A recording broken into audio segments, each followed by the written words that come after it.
ఇప్పుడు జాతీయ లా యూనివర్సిటీ అమరావతికి వస్తుంది. ఇప్పటికే ఎస్ఆర్ఎం ఉంది, విట్ ఉంది, ఇంకా మరికొన్ని విద్యా సంస్థలు కూడా రావడానికి ముందుకు వచ్చినాయి, హాస్పిటళ్ళు రావడానికి ముందుకు వచ్చినాయి. ఇప్పటికైనా చంద్రబాబు గారు ఒక పర్మనెంట్ ఇన్కమ్ సోర్స్ కింద అమరావతిని ఏర్పాటు చేసుకోవచ్చు. ఎలా అంటే ఇప్పుడు హాస్టల్స్ ఆయా యూనివర్సిటీలో ఉంటాయి కాకుండా ఇప్పుడు చాలామంది ఎట్లా ఉన్నదంటే తల్లిదండ్రులు తాము కూడా బిడ్డలకి దగ్గరలో ఉండాలనుకుంటున్నారు. అంటే ఇప్పుడు బాగా సంపాదించేసుకున్నటువంటి వాళ్ళు వ్యాపారాల్లో వాటిట్లో పెట్టుబడులు పెడుతున్నారు. పెట్టేసేసుకుని పైపైన వెళ్ళి చూసుకుంటే చాలు, బిడ్డకి ఆరోగ్యకరమైనటువంటి ఆహారం అందుబాటులోంచి తామే దగ్గరుండి చూసుకోవాలన్నటువంటి కోరుకుంది.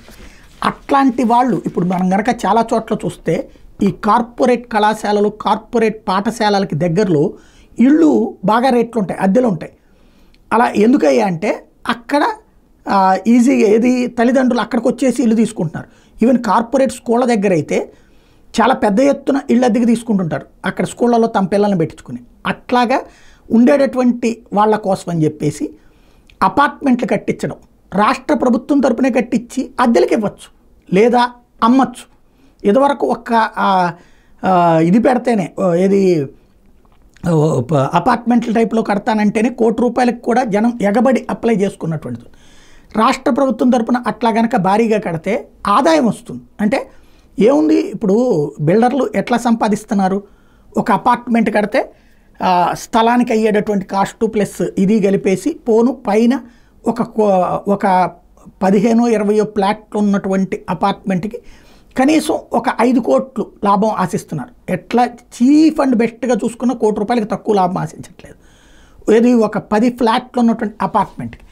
అదే కనుక అమరావతి లాంటి చోట్లయితే అట్లాంటి అపార్ట్మెంట్లు కనుక కట్టిస్తే భారీ ఎత్తున, ఎందుకంటే మధ్యతరగతి ఉండాలా ప్లస్ లేబరు ఉండాలి, వాళ్ళకి కూడా ఇళ్ళు కనుక తక్కువ రేట్లో అందించగలిగితే జనాలు వస్తారు.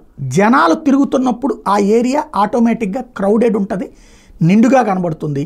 అమరావతి బాగు కోసం మనకు కావాల్సింది జనం అక్కడికి వచ్చి ఉండే ఏర్పాటు చేయడం.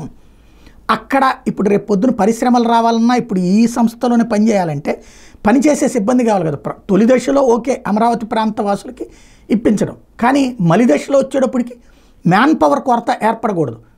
హౌస్ క్లీనింగ్ దగ్గర నుంచి హౌస్ కీపింగ్ సిబ్బంది దగ్గర నుంచి బోల్డ్ అంతమంది స్టాఫ్ కావాల్సి వస్తారు.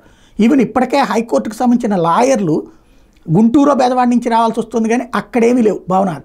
అట్లాంటివన్నీ భారీగా హౌసింగ్ బోర్డు కాలనీలు లాంటివి ఏర్పాటు చేస్తే ఇప్పుడు కుకట్పల్లి హైదరాబాద్ ఎక్స్పాన్షన్ ఎట్లా సాగింది, కుకట్పల్లి హౌసింగ్ బోర్డు కాలనీలాగా, అట్లాగే విజయవాడ భవానీపురం హౌసింగ్ బోర్డు కాలనీలాగా అట్లాంటి ఏర్పాటు చేయగలిగితే బాగుంటుంది.